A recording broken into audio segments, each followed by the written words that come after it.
Hey everybody, welcome. My name's Clint. I'm Mystic Valley Designs. I airbrush custom model horses. Down in the office today, or down in the shop today, got a cup of piping hot tea. Always good.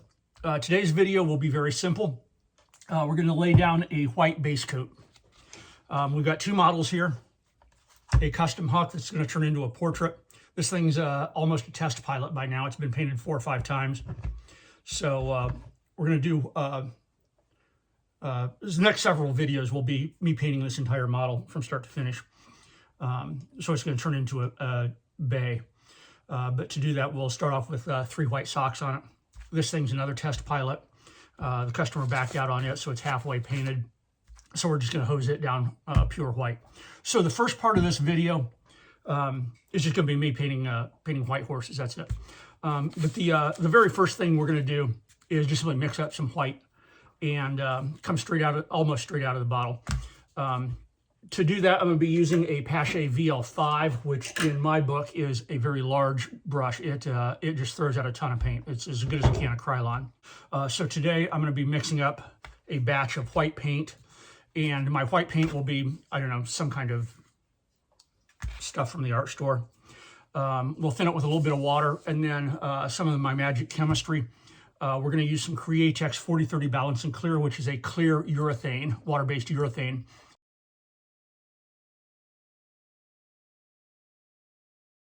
And that does 2 things. I use it primarily for the fact that it promotes adhesion. The white is going to really stick to this really well. So I use it as adhesion. It also is a hardener. There's a lot of different uses for something called a balancing clear. But I use it as a hardener and a adhesion promoter.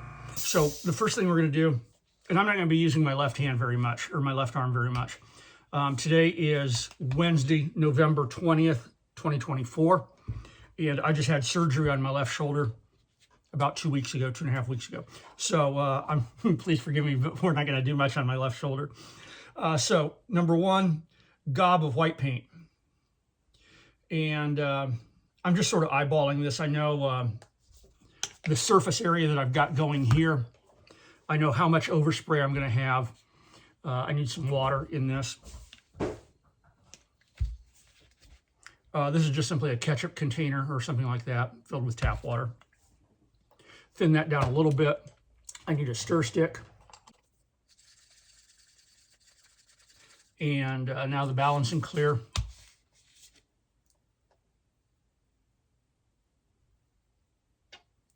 Now I think if you read the instructions on this very closely, it'll say you can go up to 10% of volume. And that's a good starting point. I usually don't go over that, because then you'll start turning your paint translucent and you'll lose the whole purpose of a white base coat. If you can see how this dribbles out, way too thick, so we need more water in there. And there's no set formula for mixing a white base coat in this manner. It's mostly just simply skill and experience, and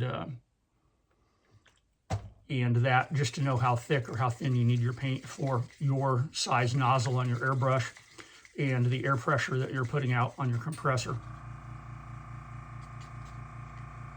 There, just a few drops more.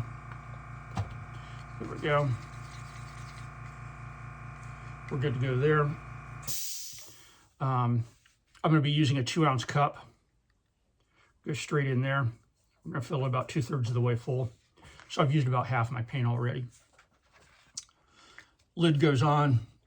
Lid already has the nipple for a gravity feed. That goes onto your airbrush. There we go. Now, so I don't poison myself, I gotta move my cup of tea. Anyway, thanks for tuning in with me today, folks. I appreciate that. But let's get started on this. The first thing we're going to do is just simply hose off the white socks.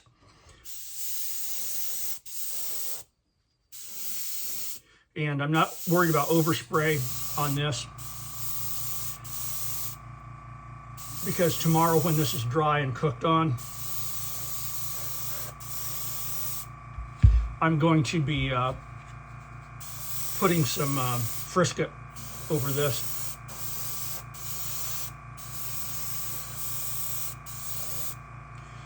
Okay, we're done with him for right now. We'll put another coat on him in a moment. But right now, onto the big one. And to do this, I'm gonna change directions here a little bit. There we go. Now, yeah, we can see that better. Good. And we're just simply gonna hose this guy down.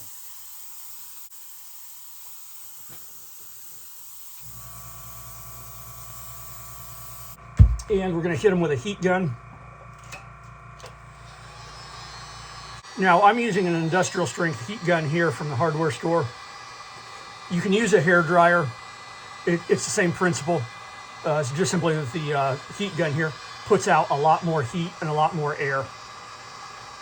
And the whole purpose of this is just simply cut down on dry time.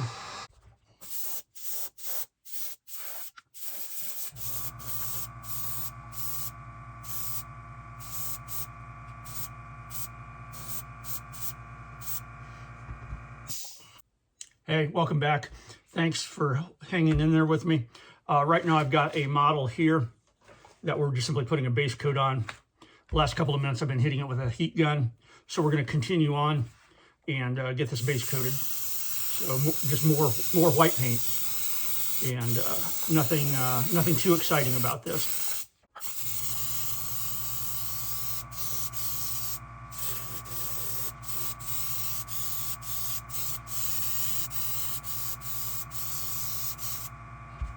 Okay, we're done with that for right now. So more heat gun, exciting heat gun action here. So again, I'm going to edit out the next couple of minutes of this. Hey, thanks. I'm Clint, I'm Mystic Valley Designs. You're in the middle of a video here. I'm putting a base coat on two models here, or a base coat on one model and doing socks on another model. So I've almost got the model good enough.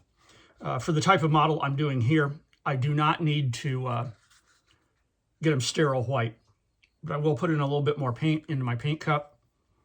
Lid goes back on,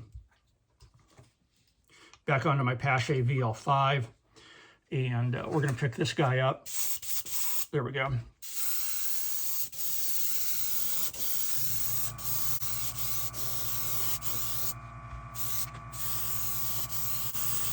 This guy's going to turn into some kind of a fantasy. Probably a tiger. And for that type of paint job, I do not need to have this base coat sterile white. So essentially, we're good enough here. Okay, we're done with him. I'm going to hit these white socks again just a tiny bit more. And like I said, this is going to turn into a portrait horse. And I painted him 3 or 4 times as a demo, several times over the summer. So I'm done with him. I'm gonna let his socks dry.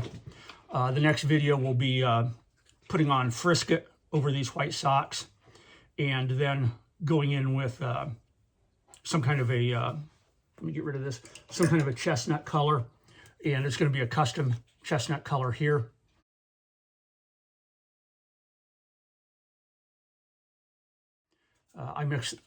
A lot of my portraits, or a lot of my horses, you know, they're a chestnut brown type of color.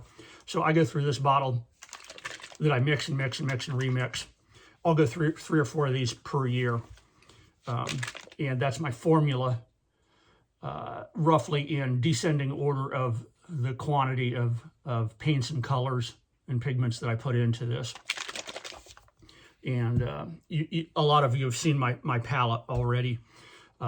Here, I'll swing this around for you, but my palette is just a dozen variations of brown. You know, starting from dark brown to golds to yellows, light browns, tans, stuff like that. Because those are the common colors that you see in natural horses. But anyway, hey folks, thanks for tuning in. My name's Clint. I'm Mystic Valley Designs. Let me get that in there for you. Love that poster. But anyway, folks, thanks for tuning in. Appreciate it, and catch you on the next video. Take care. Peace out. Bye now.